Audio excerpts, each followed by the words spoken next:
We just keep doing it before he goes to bed. That's how nuts we are. So even just literally, like when you're supposed to be reading fairy tales, you are. Subscribe to the podcast, KFC Radio on YouTube. Bang. Yeah, of course. I didn't realize that. Yeah. We are flying though, aren't we? Yeah, but sometimes that's not good. I almost think they're too good. Sometimes it's not good. If it was me, if this is the '90s Yankees again, I'd be like, well, whatever. We're gonna win 125 games and we'll win the World Series. Yeah. This era of Yankees has a little bit of, well, that was the year we won 100,000 games and then lost, and that was our new heartbreak. Yeah. Well, you remember the Mariners? Yeah. First round exit. But see, like that's a Mariners thing to do. It's not a Yankees thing to do. Right. But this era of Yankees is a much more normal team than. I can't believe this is the team that is going to go off and win, 120 games. Like the lineup is good, but it's not like the '98 Yankees was like, who the fuck is going to beat these guys? Whereas this lineup is a little more. We'll see. Yeah. But I don't know, man. All it is that Aaron Judge hasn't gotten hurt yet. When he doesn't get hurt, he's fucking disgusting. So yeah, that's what I was saying. It's like this is the first time he's actually had a full year. Yeah, I mean he's out of control. All right, man. Paul Virzi in the building. What's up, dude? Thanks for having me, man. Good to see you again. Absolutely, man. By the way, I should apologize. I actually didn't do it as a. No, I didn't. I didn't come in as I walked in and I saw all the Mets shit. I was like, oh shit, he's gonna think I'm a dick. It's actually it's happened very rarely. I think like Michael Che just wore one. Yeah, and that's it. I can't there think hasn't been much Yankees in here. This is the hat my son got me for my birthday, so I have to wear it like I'm fucking Puerto Rican. I mean, look at it. Look at it's got the big patches on it and everything. So I wear it like this, and people ask me all the time. Did you wear it at the parade? People ask me all the time if it's photoshopped on my head. So this is usually the representation, but I'll let the Yankee hat slide right now. Yeah, because I know you're also an OG. I am. There's a lot of bandwagon shit going on right now. I am an OG. I'm pro bandwagon, just so we're clear. Yeah. Well, I am exceptionally pro bandwagon. As a bandwagoner myself, actually, I don't know. I guess I wouldn't say I'm a bandwagoner. For sports? I mean, soccer maybe, right? Yeah, but like even that, like Liverpool was bad when I started Liverpool. I have no problem if you're a bandwagoner and you admit you're a bandwagoner. And I have no problem if you're an OG and you yell at the bandwagoners who are like phony bandwagoners. It all plays. But it's a good sign. You should want bandwagoners. Yeah, the bandwagoners are what gets you the players that make you really good. Right. You get like pretty good, then you get bandwagoners. You know where there's nothing worse than. There's nothing fucking worse than this. Than a woman who likes sports.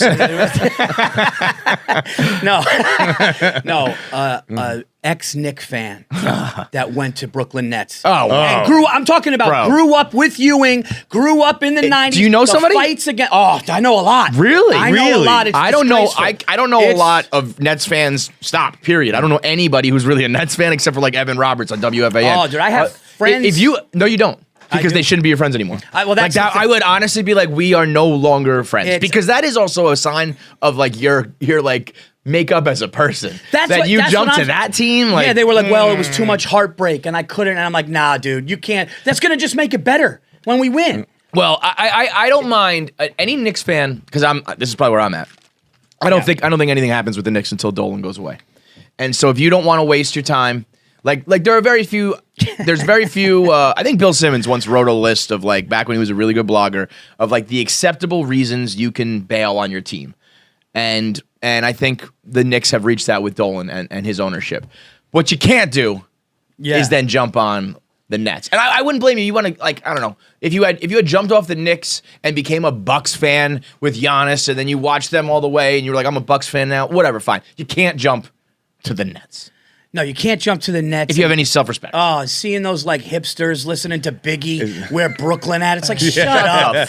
Shut up. What are they Your parents are paying for that fucking brownstone. You know nothing about basketball. You're wearing a Kevin Durant jersey. It's the absolute worst. And then all the guys, you're rooting for Harden, Kyrie, and even Durant for a little bit. It's like, But I will say this. I'm a delusional, and they all make fun of me. All my friends. I'm a delusional Knicks fan. I'm every year. No, dude, we won the first two. I'm so fucking nuts that if they're like, nah, dude, Steph Curry was spotted at JFK. I'm like, he's coming. He's coming, dude. They're taking meetings. They're like, no, he was at a wedding, Paul. He was at a wedding. I love it, especially in New York. Yeah, it's like there's no other reason a millionaire could come to Manhattan, biggest city in the world. I'm like, no, he's taking a meeting. I think he wants to play at the Garden. We went through that heavy for a while with the Patriots. I'm from Massachusetts. Okay, and we did that. We're like, because there was something something to it where like a lot of veterans who were like, had been on losing teams their whole career. Did want to come here. There was, Corey Dillon, Randy Moss, and then we had it with Larry Fitzgerald for a decade plus. like every offseason was like, Larry Fitzgerald's coming. He's coming. He's got a house here, guys. It was with Darrell Revis. It was with and like some of those things, some of them did come true, so there was something to them. But it was actually almost more fun than the season. Every year being like, isn't it fun? Off season. Well, there's hope in the off season. You guys didn't even fucking need it, but like with the Knicks. Like LeBron's a free agent in 4 years. Let's get geared up for that. You know what I mean? Like shit like that. Where that was the one that I really like. He's coming. He came to Greenwich. That's where the Knicks practice. I go, he's coming. He's not going to come here and say he's going anywhere else. We actually talked about. Who did we talk about? With Shay? Was it with Jay? What's that? We talked about how the Knicks, like, you have to live in fucking, like, the burbs to practice. It's like, there's a fundamental problem with the way this team works, because it's like, come to New York, and it's like, then they're drinking and hanging out on White Plains. You know what I mean? Because that's where they got to fucking live. It's not, it's not what it's cracked up to be. But yeah, I remember when I first started Barstool, because a lot of, selling T-shirts is like big part of our business, right? And back then it was like the only way we made money. Right. I think like 2009 was when I started, and I think LeBron was becoming a free agent like in 2010 or something like that. Yeah. And we made the Obama shirts that said hope, and we put LeBron's face on it and started selling those. Like he was ever gonna come to like anybody who's a bona fide star who knows it is never gonna waste a minute of their time, let alone their prime, playing for a guy like James Dolan. It's just too much of a risk. But I would just be like, I'm not gonna fuck this up. What if he becomes full Dolan? He went to the back a little bit and signed Phil Jackson. It didn't work out, but he showed enough. But then he goes right back. It's like I'm just not dealing with that. I agree to that to an extent, but do you think there's something in LeBron or certain guys that don't want the heat that comes with playing here under the lights? Because I thought halfway through his career, I thought until he got that block, he would like defer, and then they would be like, "What are you doing?" He would no. Well, the pass was the right move. Right. That was also some fear. So being at the Garden probably played a little bit of. It's gonna take somebody someday will eventually be like, and I was hoping it was gonna be Giannis somehow, but because you got a guy like Giannis who has who was like sending money back to his family, who was like dirt poor, is gonna be like, I'm supposed to be afraid to like play in this big bad building or something. Like I have real life problems. You know what I mean? What was it after his rookie years? Like I played a rookie year, like had an awesome rookie year. Then I went back to Greece to be in the military. War. Like, I don't give a fuck about MSG. Yeah, so like this does not scare me. And I don't give a fuck about the media, so I'll take it on. Somebody someday, it will be like, it'll have to be a LeBron level talent where you are like you've been groomed since you were like 15, and you are like, I want to do like the impossible and bring a title to like James Dolan, the Knicks, Charles. It's just if you do it, it's the greatest thing in sports. But when you said Giannis to the Knicks, I literally so my son inherit, and I believe this.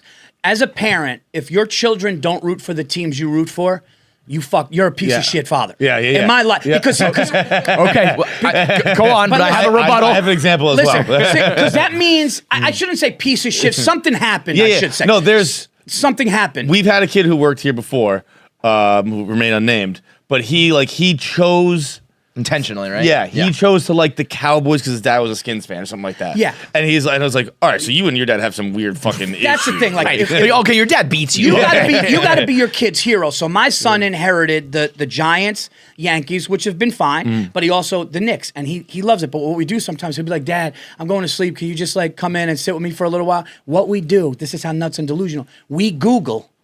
Free agents and shit? No. We just Google Giannis to Knicks. and then if that we'll be like, all right, Donovan Mitchell to Knicks. We just keep doing it before he goes to bed. That's how nuts we are. So even just literally, like when you're supposed to be reading fairy tales, you are.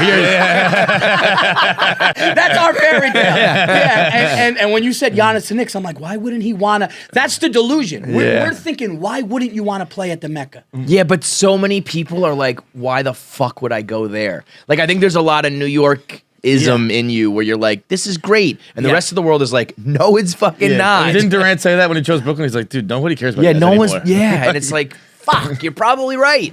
I mean, there was a time where you used to have to literally physically be here, and now it's just not. You don't, yeah. And then you throw in Dolan, and you throw in some shit about the city that you might not like, and the media, and it's just like, why would I go make it harder? And the answer is like for immortality, but also it's like, I'll go be an immortal in fucking, whatever other city. When you can make like $300 million, you Anywhere. really care about immortality anymore. Yeah. You'll make $300 million in Milwaukee. Yeah, right. I can play on the Sacramento Kings. You guys forgot that's a team. Yeah. You want to talk about easy living? For real. I took my son. So we went to the Knicks playoff game last year. Game 2 against Atlanta, and it's the only game that we won.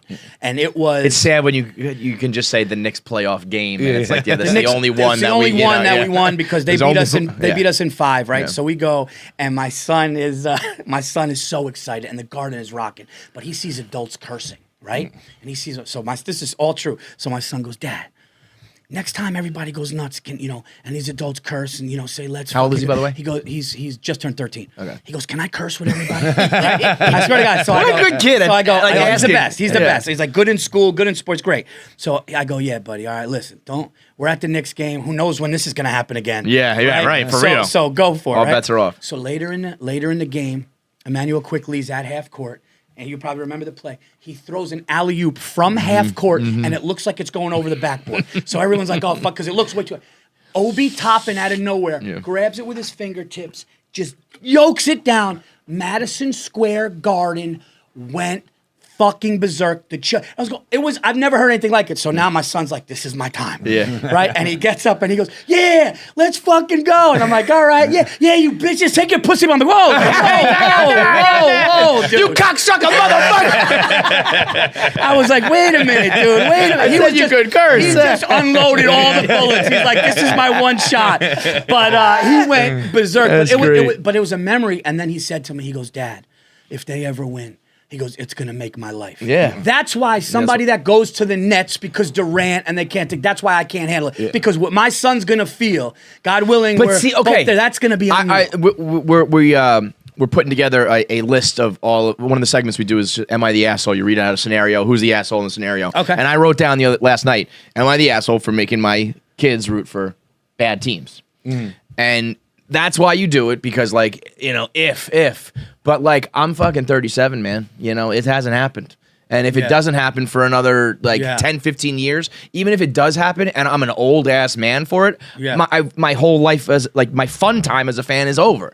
So I legitimately started to think about I would never be go be a Nets fan. I would just be what if you're just not a sports fan, or just like not everything in that sport. Just be a lot of people in the NBA just kind of root for NBA stars fan. Now, Right. But I look at what he had, But when I was born and I was forced into teams, they weren't good. They were bad teams. Right? The Red Sox in particular. Yeah. Probably even worse than the Red Sox. Yeah. Bruins were not anything special. Right. They were I don't know. So the story you were going to tell before was when you were a Rangers fan, right? Yeah. And your dad. So when I was born, I loved Mark Messier. So I was a Rangers fan. I was born in '88. I was a Rangers fan until '96. I'm sorry, '94, and I was 6. And I celebrated that. And I got to stay up for Game 7. Got to saw the Messier guarantee. I'm going nuts on the couch, and then I go to bed. And I wake up in the morning, and just all of my Rangers stuff is down in my room. And I walk down to breakfast. My dad's like, "You're a Bruins fan now." You went a little too hard on that. I'm not dealing with that bullshit. I let this go to 6. Yeah, for real. But I can understand that. So my son is he's 4. Almost 5, and we played t-ball for the first time this year, and he was pretty good at it, and I got for the first time really excited about something I do personally like, and we went out and got all the equipment, and we're playing now, and I'm trying to get a little kid to watch a baseball game, brother. No wonder the sport's dying. He's like, what the fuck, what am I watching? It sucks. I'm like, you're right, it does. Speaking of dying, real quick, sorry, Carabas had a quote tweet yesterday that Game 6 of the World Series last year had 14 million viewers. Game 6 of the NBA Finals this year had 13.9. I can't believe that's true. Yeah. Braves, Astros beat Warriors, Celtics. I have a hard time. I do feel like this finals had no juice. Yeah, no, you're right. You're right. That would be crazy. Those are two big markets. I bet you they're probably fucking there's probably 50 million more streamed. Yeah, or something, right. People only watching on cable on the. It's hard to. Those numbers are so weird now with the technology. You can make any streaming, anything but you want. Boston, being a Boston fan, you guys went from like you growing up until you guys went from like a broke homeless dude to hitting the lotto. He has championships as a kid, as like a teenager, as a college kid, and as like an adult. So you did the one where you're like hugging your dad, and then you did the one where you're in school with your friends, and then you did the one in college where you're drunk as fuck. And then you do the one as an adult where you can like reflect on it all. Like, fuck this, man. How arrogant were you in college with any Patriot playoff game? Dude, it was actually. So I went to a bunch of different colleges, but the one I was mostly at was Florida State, where big football school. Yeah. And I just couldn't get into it. And Jameis, whatever, dude. I root for Brady this time of year. Exactly. I'd be like, you want me to get sad that fucking EJ Manuel threw 3 picks today? Yeah. Tom Brady plays tomorrow. Right. I don't give this is a warm-up for fuck tomorrow. about this. We're going for 6. Yeah. So I think you're a good person to have this conversation with, though, because I wrote a blog way back, and it always resonated with people. People still talk about it to this day, and it's similar to what we've been talking about here. And it's advice. At the time, I said I would give it to my unborn son. Yeah. And I had a few things on there, and all the commenters on our website all kind of crowdsourced it. And it's like things that you want to really make sure you impart to your son. Yeah. And I realized that, like, once I had a son, some of the things I was like, all right, that's not really important. And this, did you have anything, or do you have anything coming up? Or 13 is kind of in that spot where like you got to teach some lessons. We're talking about girls. We're going to talk about college soon, like all that shit. Part of me starting to realize, like, you can't, like, you just got to let them live, but also there are certain things you can kind of push them in a certain direction. The one thing that I tell them is that, like, the insecurities and the self-worth that you'll question is a myth. It's not real. Dude, so many people have that same exact So it's thing. like, so I said this, like, when Customato took Mike Tyson, right? Mike Tyson was gangbanging in Brownsville, didn't know if he would be arrested or killed. And now this older man in the Catskills takes him up at 17, and Tyson said he's eating dinner and he's looking around at shit he could rob. He's like, I could take that shit. And meanwhile, these people love him and want to mold him. And there's video of Customato as he's hitting the bag. This kid who's got no self-worth, no self-esteem. He's going, you're great. You're going to be a champion. You're great. Now, I grew up with a little bit of my security stripped because of shit that happened when I was young. My parents separated. It was brutal. And I was just this kid, like, my parents don't like each other. I'm moving with my mom, so I had insecurity. I tell my daughter and my son, I said, I'm not saying this because you're my kid. You're going to have doubts, but you're great, and you need to understand that. And when you have those insecurities, just know that it's normal. But you and I tell them that all the time. When did you start saying that? Like, probably like 2 years ago till now. Right. Till now. Okay. But so like a little bit older, right? Yeah. Like they were like not. Yeah. Like so your son's 4. I have 6 and 4. So and if I'm you like, say that to your son, he's gonna be like, I'm worth what? But I am trying to, like, I would really love to make sure I have kids who, like, are just, like, nice to everybody and the cool people in the room and nice, like, and so sometimes I try to, like, I stop them and I'm like, hey, look at me for a second, and I'm like, when you're on the playground and somebody falls down, like, help them up, or, whatever, and I can see it just, woof, you know what I mean? Yeah. And I'm like, oh, I wish those things would, like, start to stick, because I'm like, am I supposed to make it stick now, or do I have to wait? No, it will, though. It will, though, and in a weird way, they probably subconsciously get it, and, that's what I'm hoping. And you're a good parent to do that now, because they're going to get older and know, because I've seen, like, some shitty kids, and you look at their parents, that's what I mean. And their parents are shitheads. Yeah. Having shitty kids is the worst until you realize that it's not their fault. I took my daughter to the park back when maybe your son's age younger. And this kid my daughter's like just knew how to wait her turn for the slide. Right. And this one kid was like, He was just like, he was like a lunatic, right? And he was doing all this stuff. He's like going down the wrong way. He's yelling. He's like a bulldozer. And then I looked over at his father, and his father's just staring in space. Like, this kid's a fucking moron, because his dad is. His dad's just looking Kids around. and dogs, no such thing as a bad one, just a bad owner. Yeah, they're bad owners.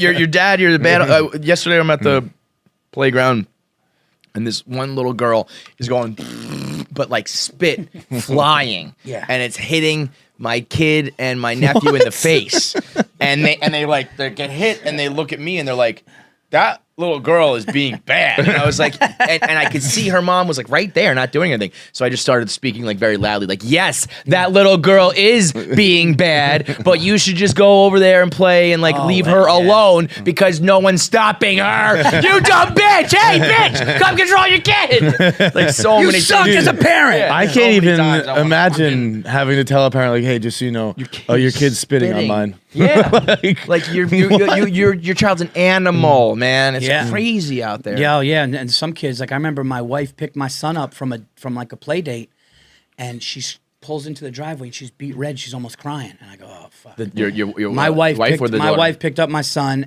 from a play date, and they pull in, and she's upset. Yeah. And then my son Lucas gets out of the car, and he looks upset, and my wife is like, get over here, and I'm like, oh, and she's like, this fucking kid showed like. It was like a death video, like a video. Like he's like, look at this. So now I got to tell my, that's makeup. That's not real. And then the parents heard, and the parents were like, yeah, we're so sorry. We understand if you don't want to hang out forever. Like I'm done. You're done. Yeah. You're fucking done. Like, and it's like, how are you allowing? And I'm talking about this is young. My son's 13 now. This is probably like 8. Yeah. And I'm going like, that's on the parents, dude. The fact that you have he's accessible to that. Right. Like it's crazy, man. My daughter has a couple friends who have older siblings, and so they're gonna be like the bad kids because they are the youngest of like 4. The parents, I don't even blame them. The parents are like, I don't know, man, you're raising yourself, you know. And so they like one of them already has a cell phone or gets her sister's cell phone. I'm like, oh fuck, all of this stuff. Like for the longest time, it was that was dope when you got to hang out with those kids though. Yeah, that's what I mean. I'm like, I remember those kids and be like, I'm going to Charles' house today. That's part of. I'm gonna watch some porn. Yeah. Part of it is like, I kind of, it's like, do I want my son to watch porn at 13? I know. I don't know. I did. Like, do you have anything? I said I want him to go because I went to Fordham. Yep.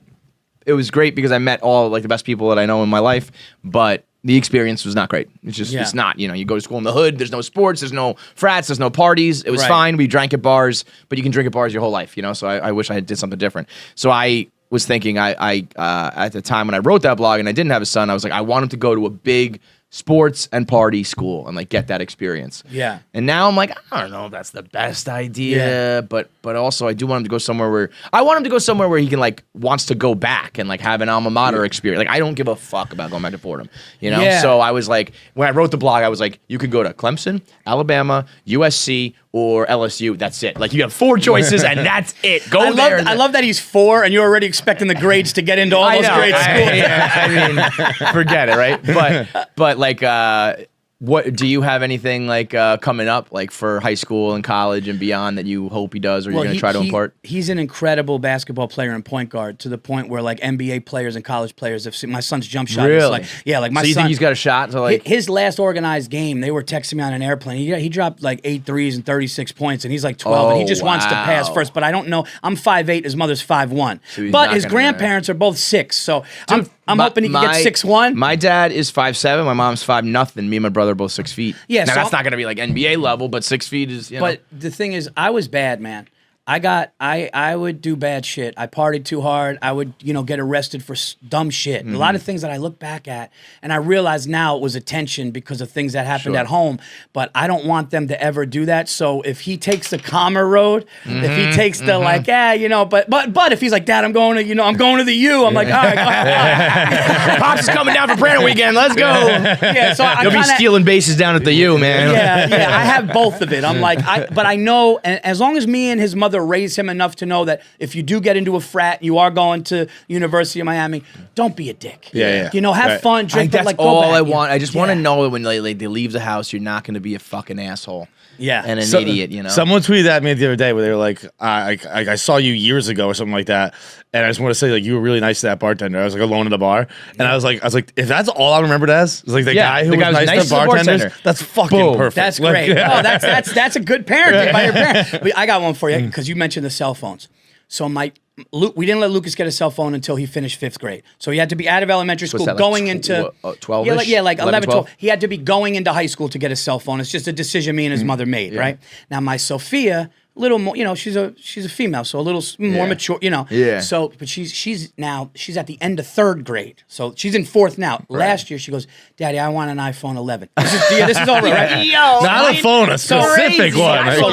So Lucas goes, "That's bullshit." Yeah. He's like, "You made me wait for 5th grade. You can't get her." So she's on the couch and she's just whispering to Stacy. She's whispering to her mother, "I want a cell phone. I deserve a cell phone. This and that." She's on a soccer team.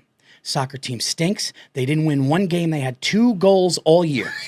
Okay, so listen to this. You had to watch all those games. They had all those games the whole driving. time. So they not one game won, maybe 2 goals, definitely one, maybe 2 goals all year. We got to drive to Dobbs Ferry for the last game. Right, we drive down from up northern Westchester to Dobbs Ferry for her last game. She's on the couch, and I look at her, and she's one of the younger girls on the team. But she's good. And I go, "All right, here's the deal." And my wife's going, no deal. Here's the deal. You score a goal tomorrow, I'm going to get you an iPhone 11. And she goes, "What?" She look, "Mommy." And my wife's going, and I go, "Stace, they haven't won it. I mean, they're not scoring a goal." I go, "They're never on the side of their goal. They're never even fucking position to score, right?" Tell me this girl Babe Ruth this shit. Calls her shot. Now we get to Dobbs Ferry, and all the parents start hearing about this. Virzi told. So now the dads are coming up to me going, "Did you really tell?" I'm like, "Dude," and they're like, "Are you?" I go, "If my daughter scores a goal, we're going to fucking Verizon. I'm getting her an iPhone, right, dude?" We're first half that we had to get there 7:00 in the morning. They're dragging ass. They're tired. They're still like dew on the grass. Like they're tired. Halftime comes. We're losing 1-2-0. Right.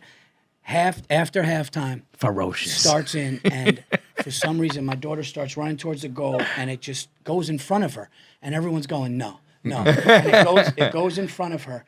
And the goalie comes out to get it. My daughter kicks it. Up and over? Over the goalie's head, goes in. Everybody explodes. And my daughter puts her hands on her head, goes like this. As she's running down, she goes like this. iPhone 11. And everybody lost their shit. Guess what? iPhone 11. And now the next year we played, and all these dads are like, you motherfucker, absolutely. So you are the worst dad and the best dad all at once. Yeah. If it was another parent, I would fucking hate your guts. My son not happy. Not happy. My son still not happy. That is a moment that lasts like forever. I think it teaches like it's like capitalism. It teaches like it teaches that it's possible. Like it teaches that things are possible. Yeah, right. Like I can go make like that is. She probably would have slept well through that game and then was like, all right, I got to fucking score this goal. And she got it, man. So you know what you got to do is start dangling shit left and right, man. The only One more goal's a puppy. Only reason I did good in school was my mom, once I was old enough to like even just like be able to buy things like here and there, so probably like middle school, she was like, I'll give you $20 per A. Every A that I got in class. So then if you get like 5 classes, like you get like $100 for a report card. And I would just do that every time. I mean, middle school you could retire on that. Yeah, that's what I mean. I was like, I don't have to work again. Yeah. So and that's like I never cared otherwise. I don't know. I guess bribing is probably frowned upon, but I'm kind of like, well, that's the way the world's gonna work, right? Yeah. Like you work and I'll give you some money. My son gets 200 every honor roll he gets on. So yeah, that's what I mean. And he's run the table since 6th grade till now. So and let's go get sneakers. And it's not like. Because I want to be good at school. It's like, of course not. Okay, I want cool shit. I want a fucking iPhone. That must have been, dude. It was nuts. I can't even imagine what she felt like. Like you gave her like a walk off moment. You like made a sports moment and a learning moment and an iPhone moment and a. That was her Steph Curry ring me. Yeah. She put her hands on her head and went like this. I saw it register. And then she I did something. And like I said, a goal was given to me. I didn't think it was possible. I set out. I did it. Like, holy shit. She's probably like, I can do anything. I think what you said is right. I think she's going to take that the rest of her life and put it towards things. And like, even though it drove my wife nuts, I think my wife loved it. Yeah. It's like, it shows my little girl, like, you know what? If you have a goal, that's the other thing. And I'm very big on that. I'm very big on that in my stand-up career. I'm very big on that in anything I do. Short-term and long-term goals. And when you put your mind to it, like, you're going to get it. You're going to get it. It also shows that, her dad really thought she was a shitty soccer player. It also showed you guys haven't won a game all year. I'm probably not going to get you an iPhone.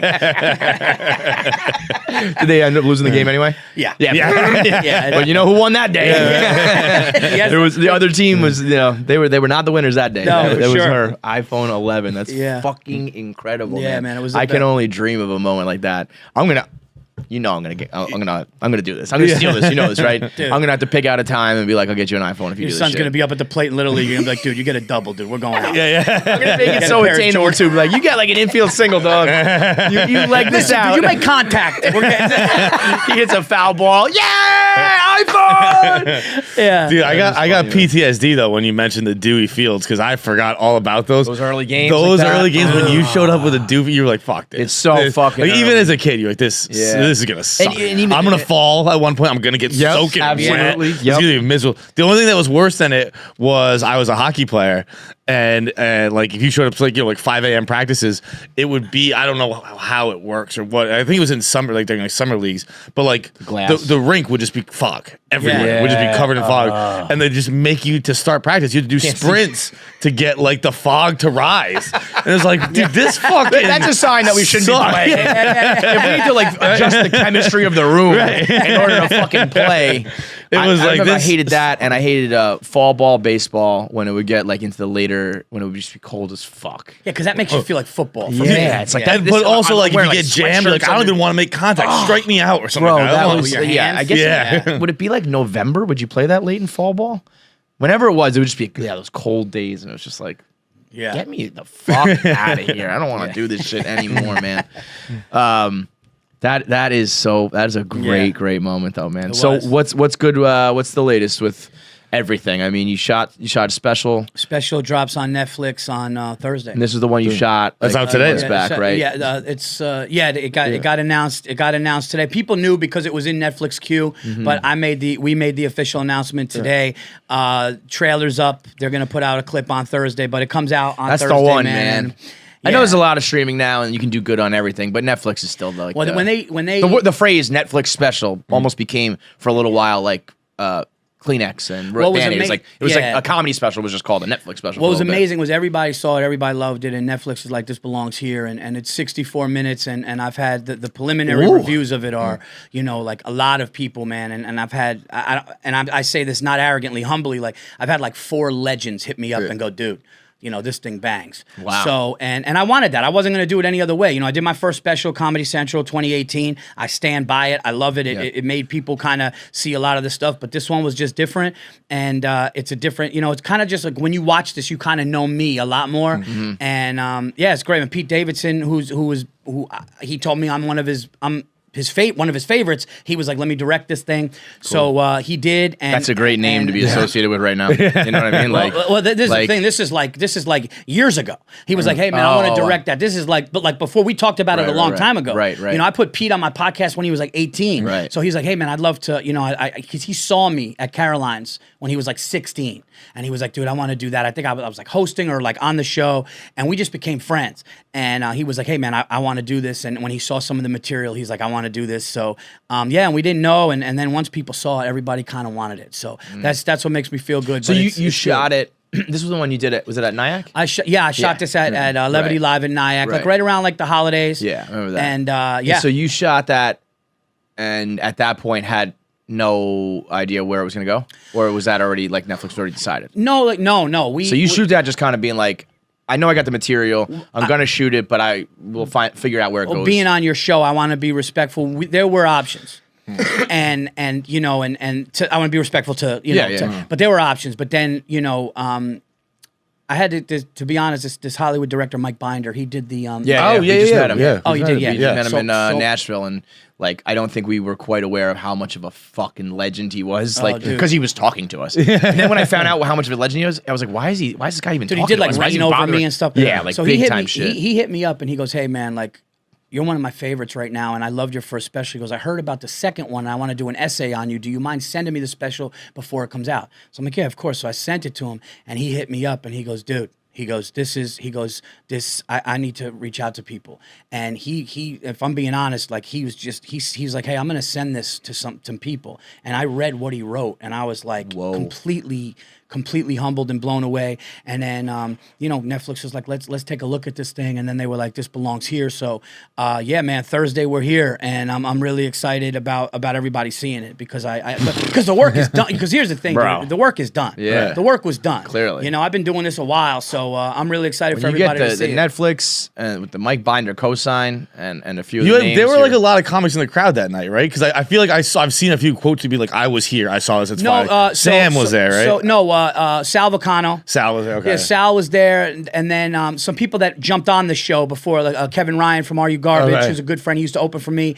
Robbie Slowick. So there were comics that were on the show that opened, but then there was a couple of friends in the crowd. But Sal Vacano was there. When you get the cosign from other comics, I feel like is when you know that you really crushed something, you know? Yeah, it felt like that. And then I like 64 minutes too. Everyone's kind of trending short, and I get why, but it's almost like catering to like the TikTok brains. And it's like, nobody has an attention span. It's like, you're right.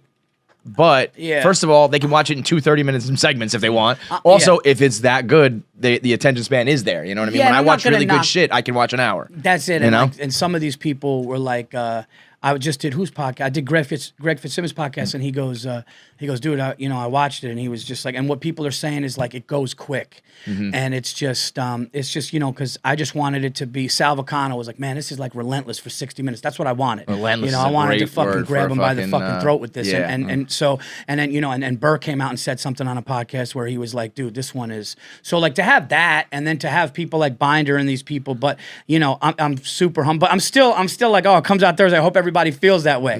But people were like, hey man, I just saw the trailer. You know what? I do sometimes feel like there are like comics, and it doesn't always resonate the same way with fans of comedy. You know what I mean? So you got to still make sure like the people and the masses like it. So there's that one last hurdle to like jump. But I feel like everything is. And for me, I'm always like, always have my. I always have. I'm just like, hey man, I put it out, I'm done. Yeah. I've seen it, we edited it. I don't even know if I'm gonna watch it on Netflix. I might like once and then that's it. Yeah. But no, what people are saying is cool. And so let me ask you this: when you do like, you're set in your life, really, right? Like family, you always want to. Well, family was always first, yeah. Right, family. Yeah, you have your happy family.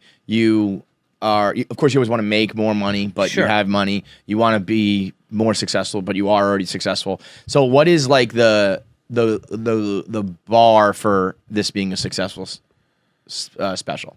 Like, do you want to? Is it like a goal? Like, I want to be able to sell out an arena off of these tickets, or is it just like I want people to say they like it? Or no, listen, because when you're at your, you know what I mean, at your stage in life, you're kind of like. It's bringing sand to the beach almost in a way because you are good and you're happy, but it's like, what is the level when you be like, wow, I did it? For me, it's always getting better. So it's like, I want people to go, everything that this dude put out from his album in 15 to his special on Comedy Central in 18 to now this one, like everything Virzi puts out is just, is getting better and better. And so for me, it's that. Now I want, and this is not to shit on anybody on TikTok and YouTube and the quick attention span, but I want fame and money to be a byproduct of me being dope at what the fuck I do. And if that means more tickets, good. Yeah, I want to sell more tickets. I want to make more money, and I want to sell as many tickets as I can. Maybe doing acting and maybe doing projects with my friends. All things like that, man. But family, dude. Listen, dude, at the end of the day, if my kids are fucking healthy and happy and we're making a living and stuff like that, but no, I want it all, dude. I want to sell out, and I want to sell out clubs and theaters, and I want to do that. It's just a funny industry in the way that like kind of going back to what we're talking about with the kids, it's like you almost like tell people to like not worry about the opinions of others and just do your thing and make sure you're good at it.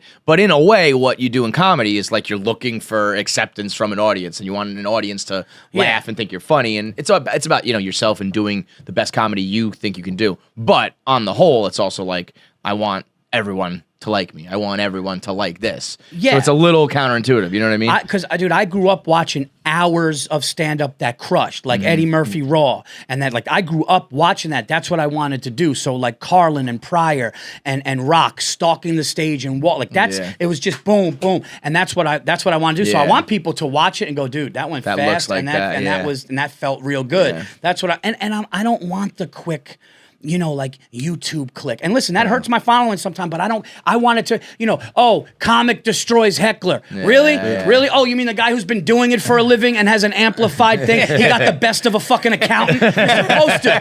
The fucking guy works in a mall, you fucking asshole. You should beat him.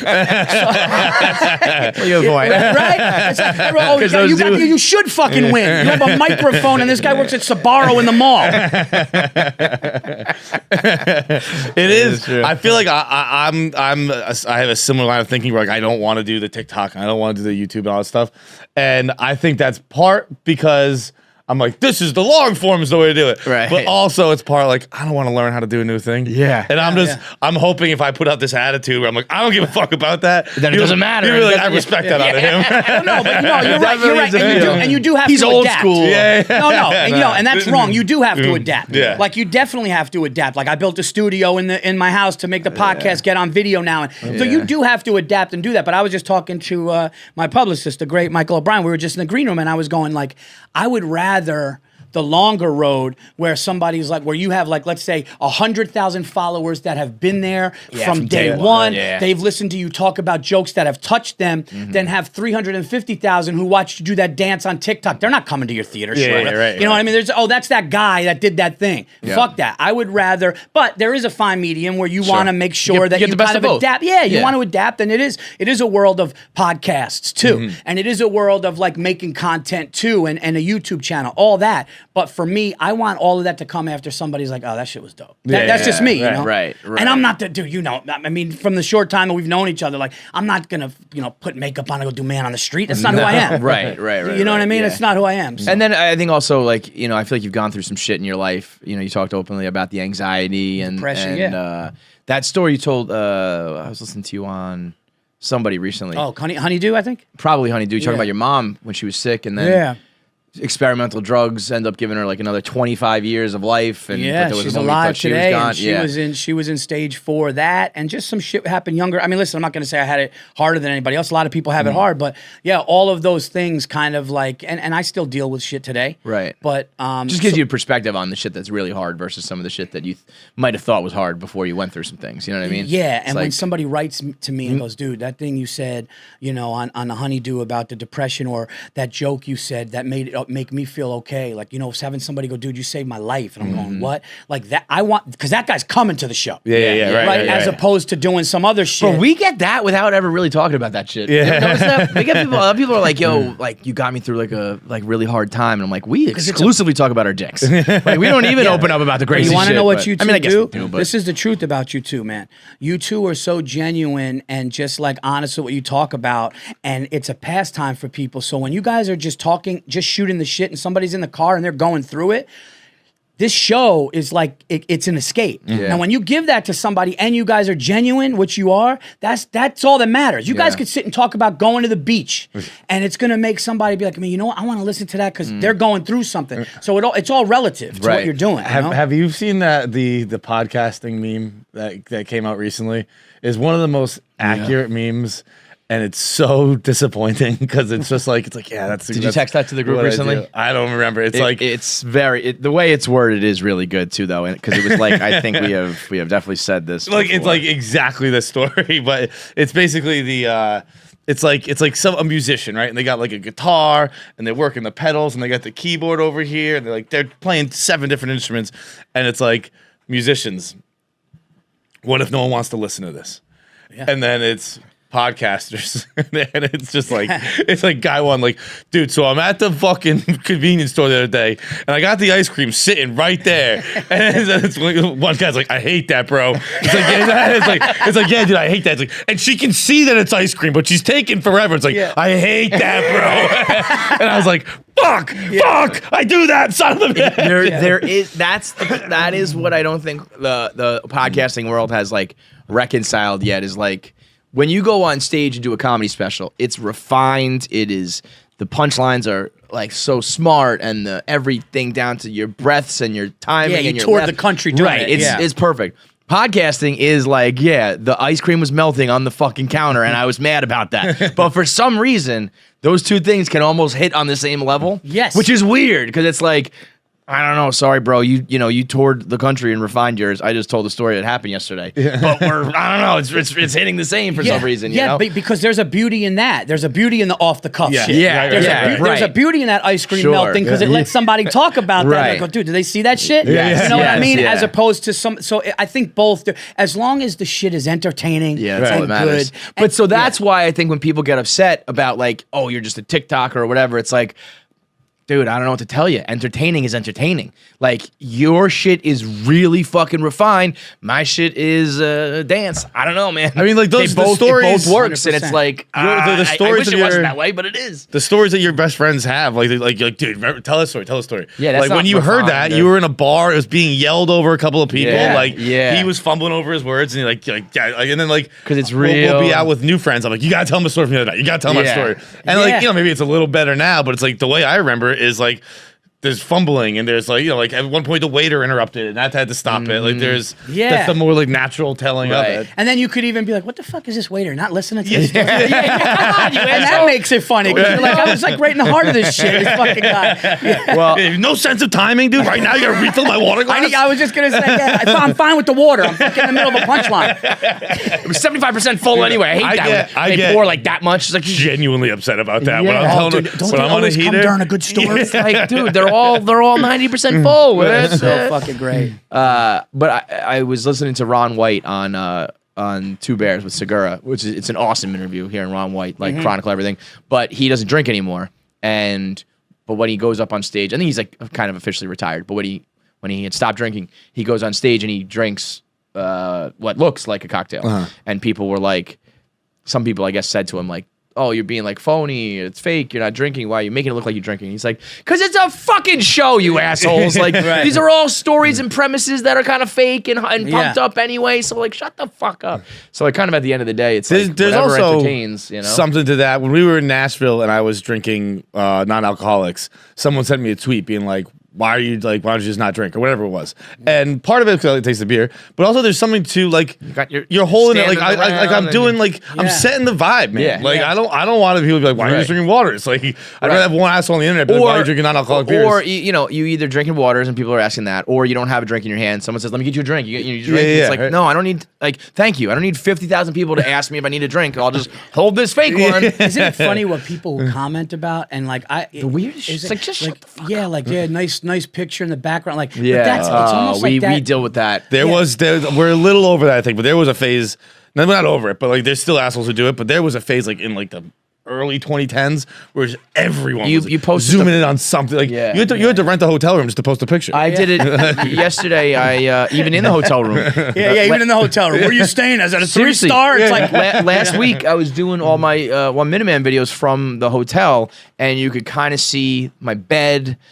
And like I made sure I threw the cover, didn't like make the bed, but just like made sure. At one point like my boxers were in the background. I was like, oh, I gotta get rid of that. And I was like, what are you gonna point out that makes you stop listening to the fucking actual content? You dumb assholes. There was nothing worse than like, you write something funny, post something funny, whatever, and the only thing people are talking about is like, you've got small feet, man. Like, they're normal sized feet, or whatever it is. I posted a picture of when you said that, it made me realize, and it was like comics were joking, but I'm a size 10, size 10 sneaker.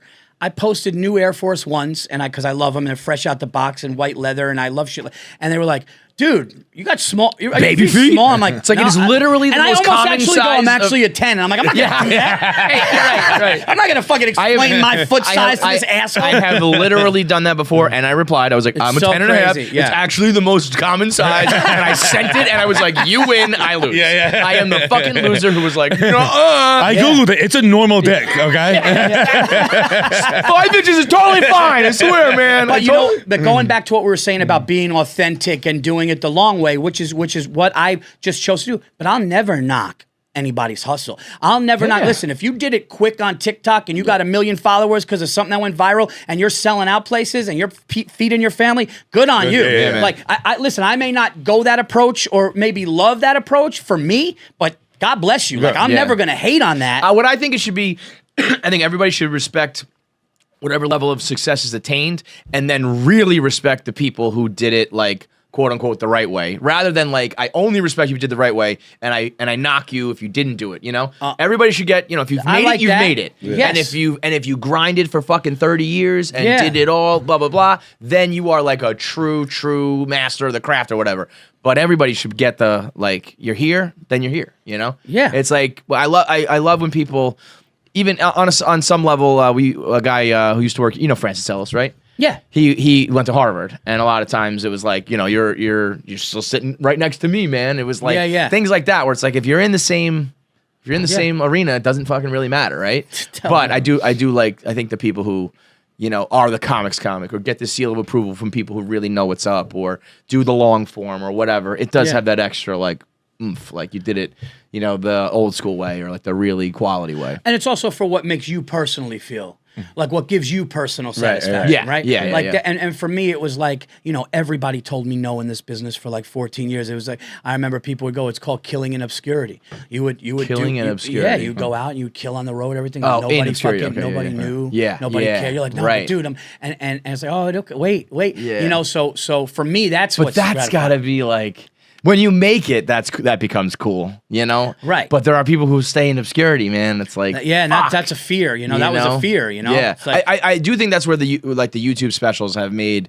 There's a lot of guys who are even come through the podcast where I was like, this guy is funnier than his fame and his money is showing right now. And then YouTube happens, and then boom, they got it, and it's like, thank God. But before YouTube, you probably just continue to tour for 150 people, on the road, and it's like, shit, man, that's a tough life. But we just got to the point where we started to like when we did live podcasts, it was a different show like every single time because we didn't think we could like recreate conversations or whatever. But we're starting to see like a couple different videos and a couple different stories work, and so it's the first time that we're ever like refining things a little bit, and it's when I do a podcast, we come in and we go, I had something funny happen, and I'll tell the story. That's it, and then we tell the story on the podcast, and that's a podcast. A live story, it's like I was like, oh wait, I need to like figure out how I'm gonna tell this story because it's different when you're in front of a room. Right. So it is. I know it's funny, but I got to make sure I get this room to know it. On a podcast, you're driving, you're working out, whatever. You can just tell it. Now I think it'll be the first time in our careers where we're like, okay, wait, nope, tell it this way instead of that way. Yeah, and you'll see like in a year from now when you guys go out and do a live show in like a theater, it's going to be a machine. And it's so much, there is like a cool thing in that I've never experienced where it's like, whether or not the audience ends up, whatever, I want to do this, Well, that's like anything, right? Like when you first started this show. Yeah. And then you listen back to episode 1 and 2, and then you listen to episode 50. It's the same thing with stand-up. Yeah. You go out with stand-up and you start the new hour and you're like, oh, this needs, and then all of a sudden, a year later, you're doing that hour in fucking Milwaukee and bang, bang. It's the same thing. But you know what? Even more than that, like when we just used to write, I don't know about you, I would just write to write. Like I really, I wanted people to like, if people wanted to comment or tweet me being like, that was funny, of course, go ahead.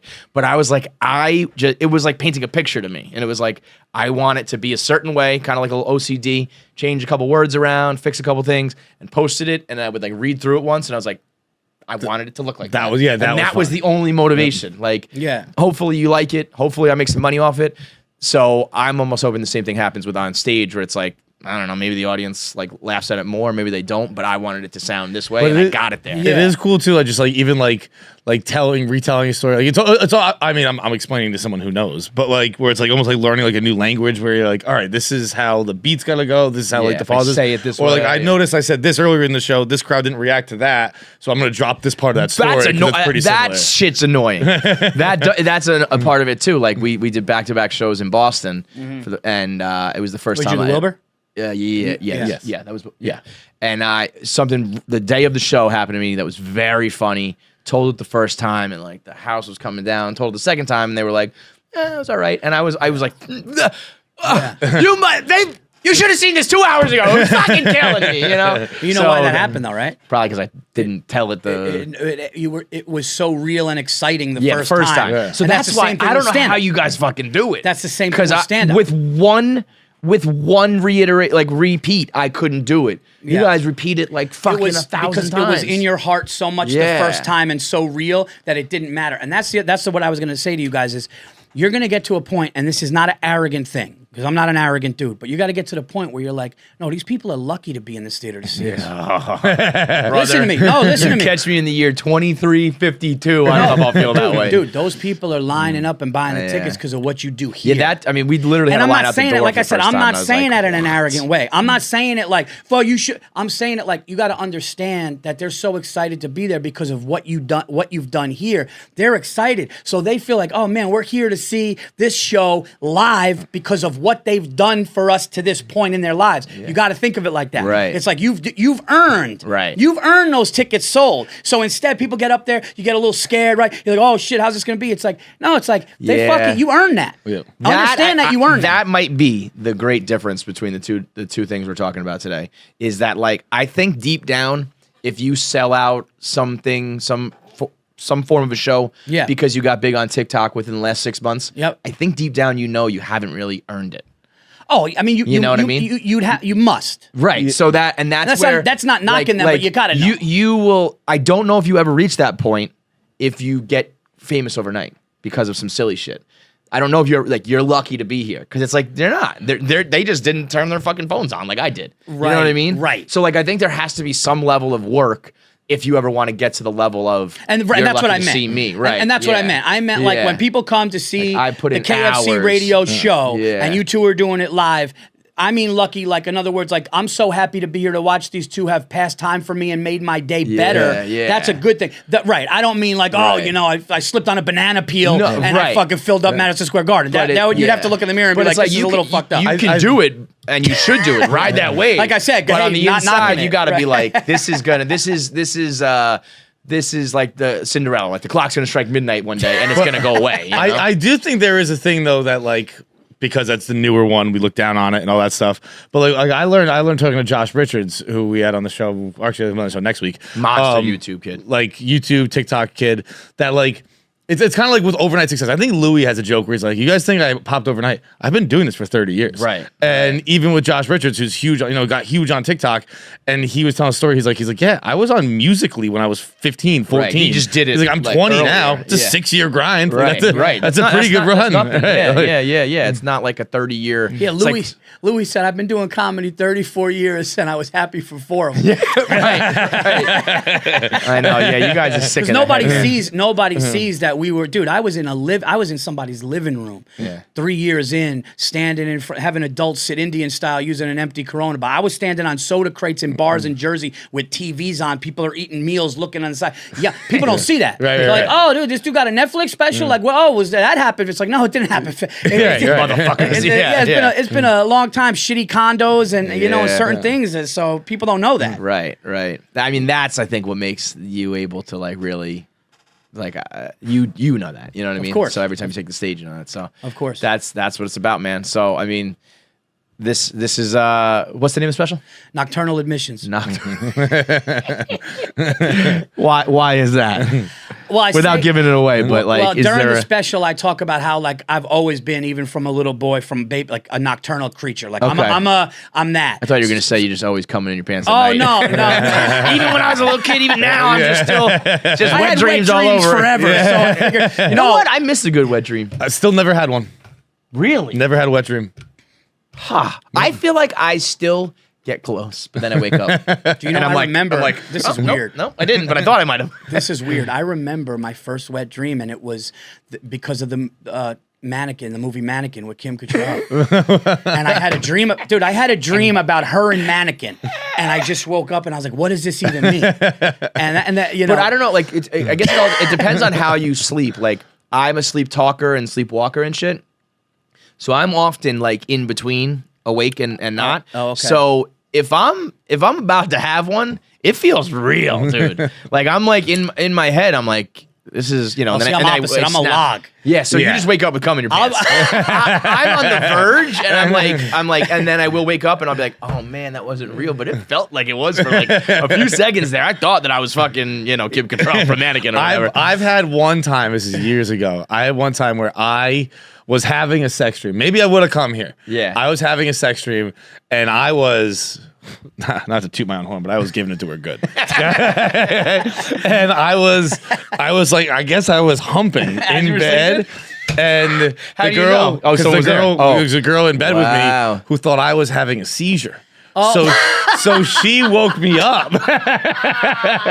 That's great. And she's like, "Are you okay? Are you okay?" And I'll be honest here too. I wasn't fucking her in the dream, so I let her go with the seizure. I was just like, You're like, yeah, I had a headache. Rather than just say it was you said it was a seizure. I was like, I don't know what's happening. Thank God you woke me. My left side went numb. She's like, what was that? She's like, you were shaking fingers. I was like, I don't know. That must have been crazy. Dude, I was fucking is what I was doing. How? This is one of those moments I yell at him all the time. We've been doing this for 10 fucking years, and I don't know that story yet. 10 fucking years. I don't know the seizure, wet dream story.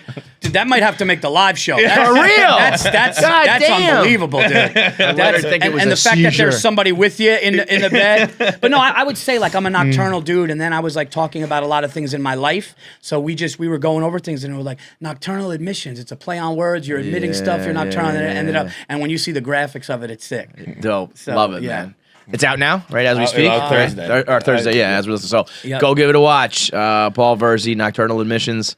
Congratulations, man. Thank you so much, man. Thank you guys for having me, man. I really appreciate it, man. Thank you. I will be June 30th through July 2nd. I will be at the American Comedy Company in San Diego, and July 22nd and 23rd, I'll be at Zany's in Rosemont, and I got Michigan coming up in July. All the dates are on paulvirzi.com. That's Virzi. And this Thursday, June 23rd, Nocturnal Admissions, Netflix. Thank you for having me. How much do you love when you go to like San Diego versus going to like, I don't know, Cleveland. Yeah, Cleveland's beautiful. Dakota, There's not just- much Cleveland, to do. I like No, it. Cleveland Hilarities is one of the best in the country. It's just what you do during the day. Yeah. Like where you not stay, gonna you're live just up like to you're San just kind of Diego. like, Yeah. man, what do I do? You know, you go to the mall. I'm not gonna go to the gamble. right. Gambling during the day. Make sure you subscribe to KFC Radio on YouTube to get all the video content. Subscribe, comment, like, and make sure you turn on the bell notifications so you know whenever new video content drops. I want to say something, but the video has to be fast, so that's it.